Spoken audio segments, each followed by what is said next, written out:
International Relations Minister Naledi Pandor told MPs yesterday that the International Criminal Court should have arrested Israeli Prime Minister Benjamin Netanyahu for the killing of women, children and the elderly in that country's war with Palestine. Dr. Mia Swart, Wits Law School visiting professor, joins us now to explore what routes that would have to follow. Welcome, Mia, and thank you very much for joining us tonight.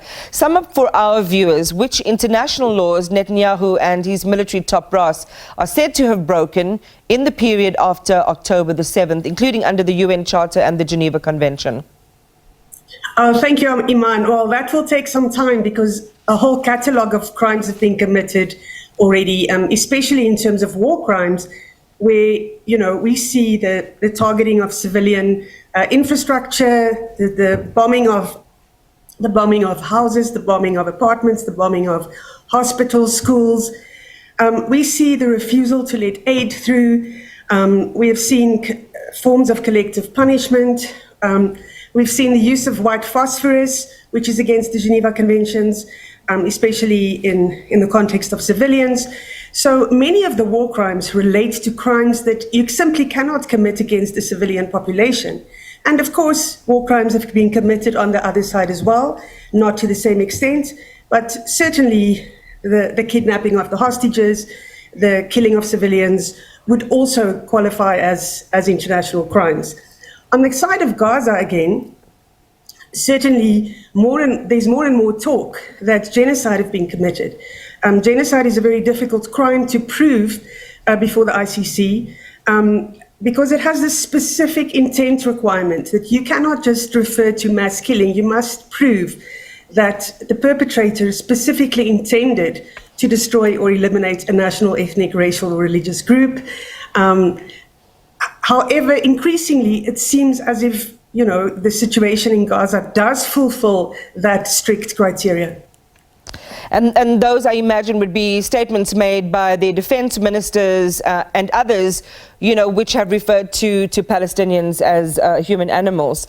All right, so you've got the war crime. You've answered three of my top questions. Then whether there would be a case made for war crimes against PM Netanyahu and his military top brass, and you've listed a number of different categories there. What is the step to follow? Who triggers that? Because we can see previous international laws broken by Israel weren't met with any action. Why would the ICC act now? And I'm citing specifically here laws relating to Israel's settlement policies and the violations of right to life as documented by Amnesty International. Yes, well, first of all, Minister Pandor was a bit hasty.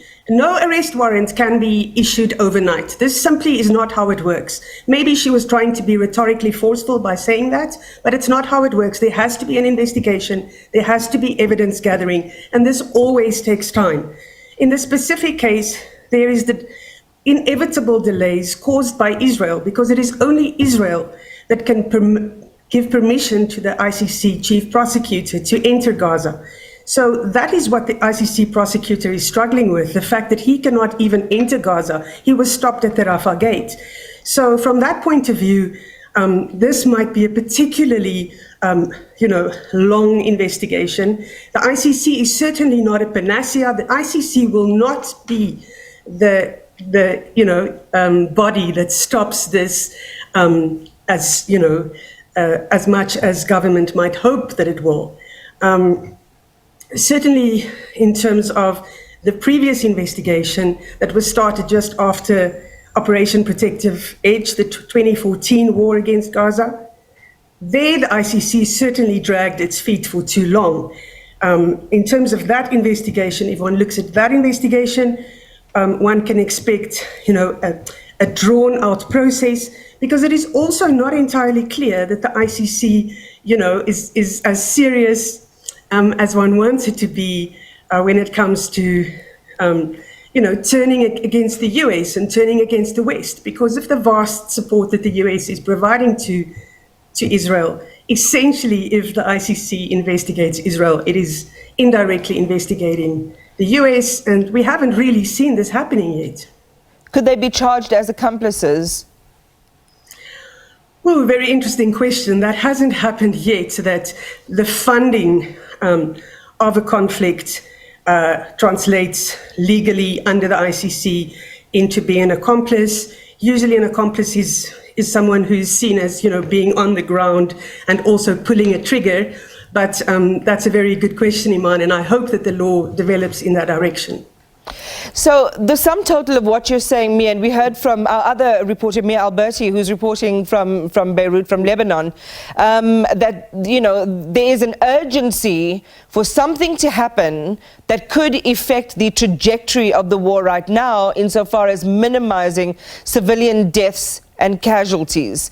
What you're sharing with me, using the previous example, from over a decade ago, and using the general operation, that an ICC prosecutor or process that an ICC prosecutor would have to follow, it's very time consuming. Is there any way that evidence that's independently corroborated and verified from neither Hamas nor from the IDF, but from aid workers, from the UN staff, could that not begin to move the ICC's prosecutors' feet much quicker, because there is, digital and video evidence? Yes, another great question. And the ICC prosecutor, Karim Khan, has indeed called on NGOs from all sides to provide him with this evidence. But he cannot solely rely on that evidence. He really needs to be given access to Gaza. And this again illustrates the vast, inequalities in this war, that, Israel holds all the power in terms of even investigations. But isn't this problematic, because it's allowing a country that you want to investigate to potentially cover up? Of course, but this goes back to the occupation and the fact that it's an entirely abnormal situation, and that these sort of power inequalities, forms part of the problem every step of the way.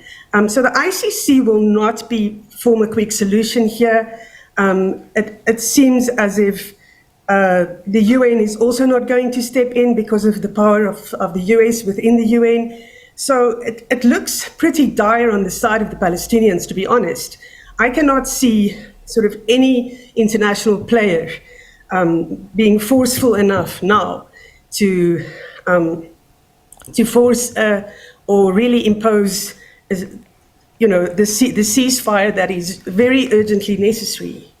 It sounds like the Palestinians are on their own, Mia. Well, we hope that Egypt and other Arab states such as Jordan will step in. Egypt has traditionally been a mediator in this conflict, but I'm sure that there are reasons why Egypt is apprehensive in aggravating or provoking Israel. But this has been a problem for some time, and it does irritate me that the ICC is now coming and saying, oh, it'll take us a long time to get evidence, etc., because they've had time since 2014, since Protective Edge, to investigate this matter, and they've been too slow.